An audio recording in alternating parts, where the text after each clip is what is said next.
Sawadika, welcome to ThaiPBS English News Service. Tonight you're with me, Brungtip Chotnapalai. Her Royal Highness Princess Julapon graciously placed the 7-tier white umbrella of state at the top of the royal crematorium for Her Royal Highness Princess Pecharat, located at the Sanam Luang ceremonial site.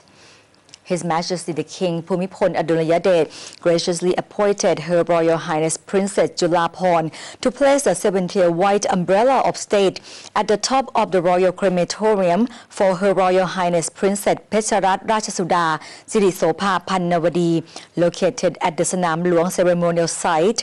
Upon the arrival of Her Royal Highness Princess Julapon, Yongyut Vichaidit, Deputy Prime Minister and Vice Chairman of the Royal Cremation Ceremony of the Royal Highness Princess Pecharat Rajasuda Sirisopa Pannavadi, reported the progress of the preparations for the royal cremation. Following the ceremony, Her Royal Highness Julapon then placed the 7-tier white umbrella of state at the top of the royal crematorium for Her Royal Highness Princess Pecharat Rajasuda.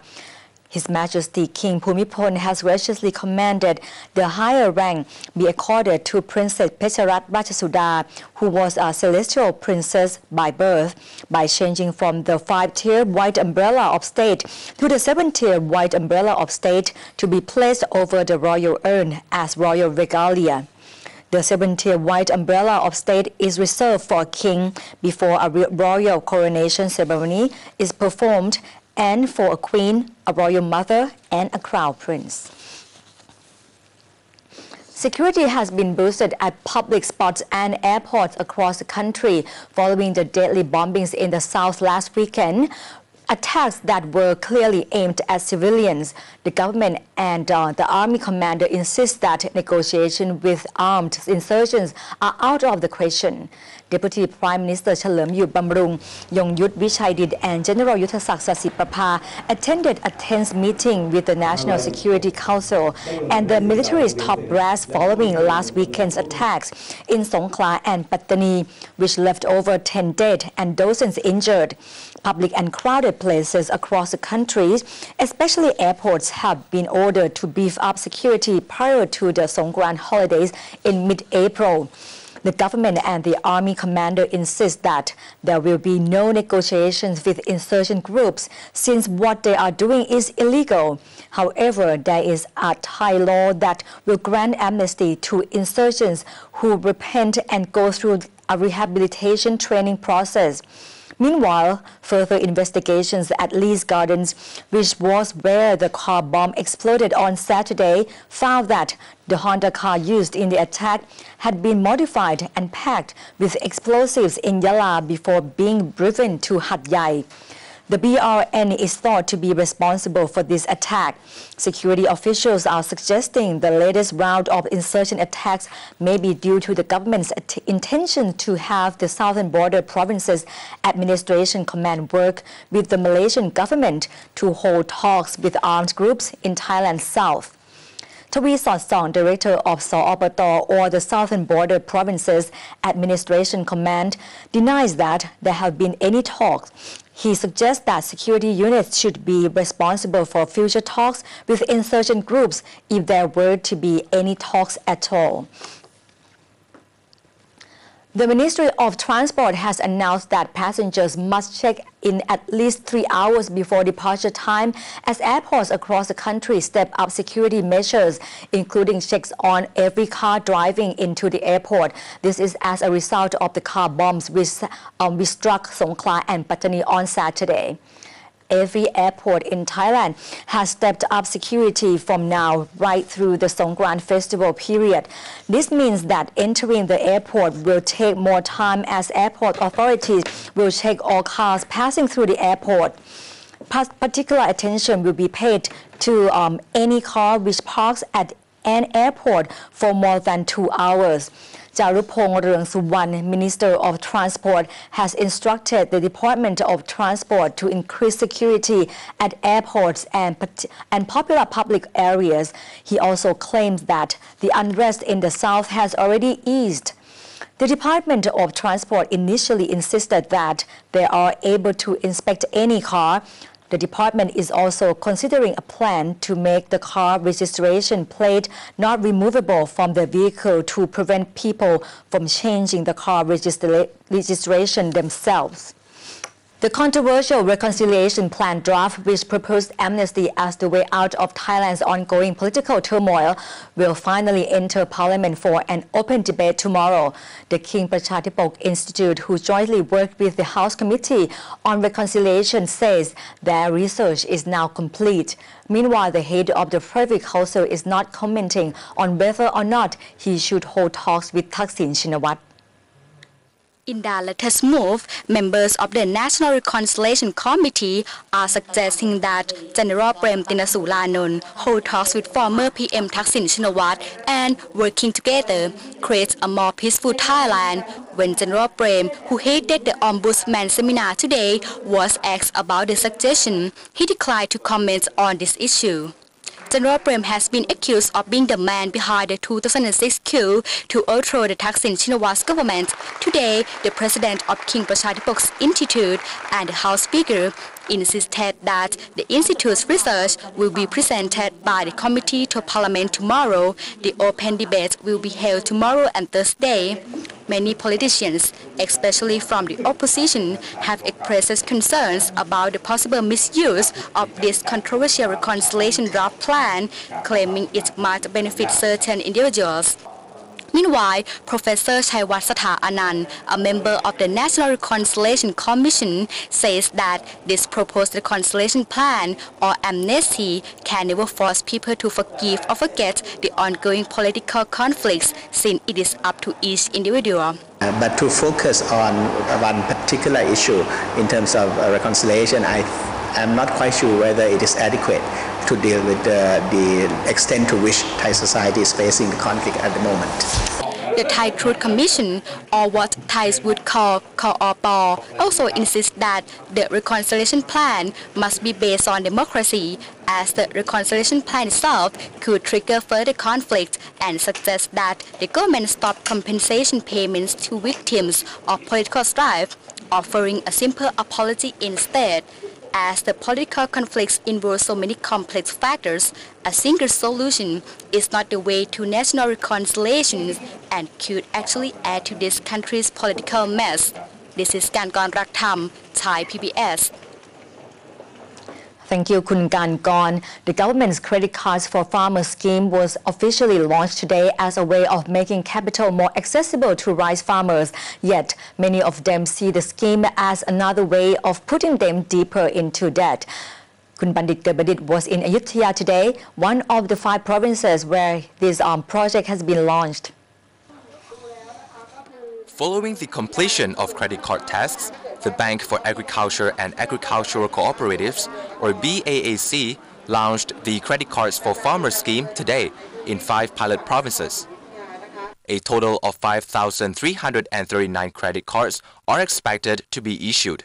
After a performance assessment on April 10th, 1 million more cards for farmers across the country will be issued in May, and a further million at the beginning of next year. The Farmers Credit Card Scheme is an attempt to make capital more accessible to farmers' agricultural production needs. The credit limit is conditional upon the farmers' estimated crop sales in a given year, but not to exceed 50,000 baht, which can then be used to purchase 3 agricultural products, namely rice seeds, fertilizers, and pesticides.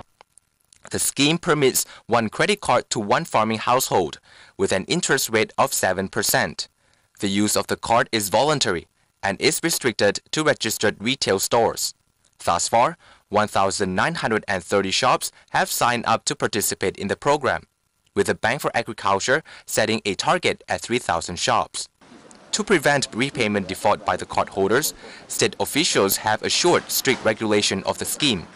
We have a very comprehensive systems in administrative of the credit card program, the system to issue card, the system to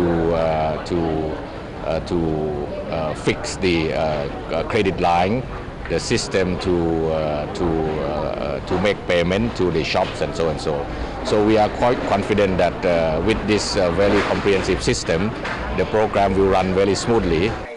Despite its benefits, many farmers still believe that the credit card scheme does not help alleviate their biggest problem, which is the high cost of production. Instead, it is yet another way of drawing them deeper in debt. Thailand is the world's leading rice exporter. The country produces around 16 million tons of milled rice per year, of which 10 million tons are for export and 6 million for domestic consumption. The rice sector accounts for 4 to 5% of the country's GDP. This is Bandit Gut Bandit, reporting for Thai PBS. Thank you, Kun Bandit. Signing a purchasing MOU with Shenzhen Scope could be completed in the next 2 days if the Office of the Attorney General approves the computer tablet procurement contract. Meanwhile, the Education Ministry will begin training more than 50,000 school teachers on how to use these tablets by the end of this month.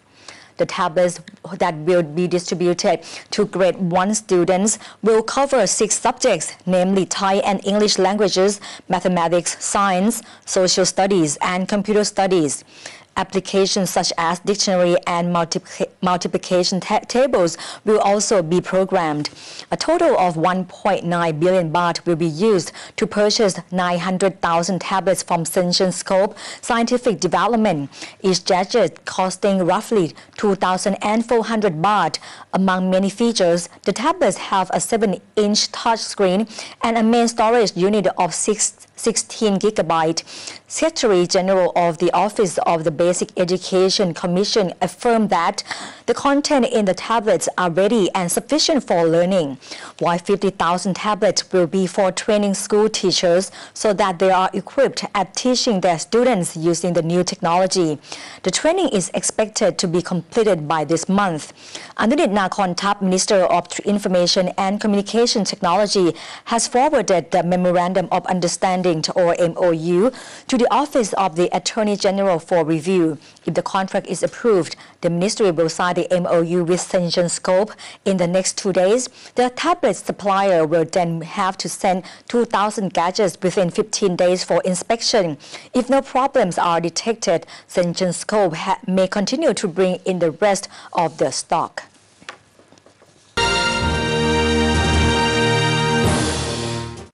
Professor Thanawat Charupongsakull of Chulalongkorn University's Unit for Disaster and Land Information Studies says storm statistics from early 2012 may indicate that this year Thailand will be hit by big storms in the coming months.